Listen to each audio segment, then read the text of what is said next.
You are not alone in this struggle. Many developers face this issue when working with hooks and static analysis tools.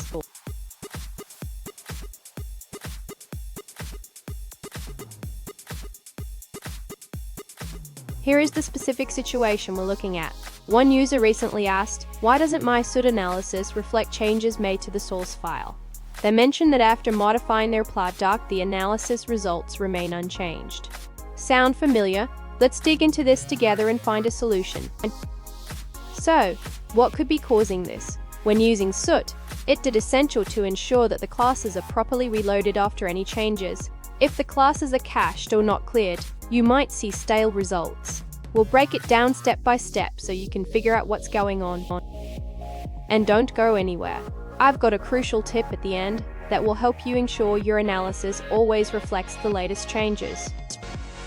To ensure that changes in the source file are reflected during analysis, the user should first clear the Soot class cache. This can be done by removing all loaded classes before reloading the class to analyze. Next, the user should ensure that the Soot options are correctly set to allow for reloading classes. This includes setting the options to allow phantom references and enabling whole program analysis. After clearing the cache and setting the options, the user can proceed to load the class again. This ensures that the latest changes in the source file are taken into account. Finally, the user should verify that the analysis is being performed on the updated class. This can be done by checking the output or logs to confirm that the latest changes are reflected. Did you know the Soot framework is named after the black residue left after burning, symbolizing the analysis of code that might otherwise be overlooked? Just like cleaning Soot, we need to clear our classes to see the real picture. Now, let's look at the answers provided by other users.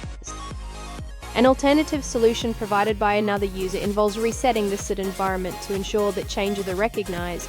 They suggest using the command grsl, which clears all cached results and allows for a fresh analysis. This approach ensures that the next analysis reflects any changes made to the source file, as it creates a new instance of the scene with an empty result cache.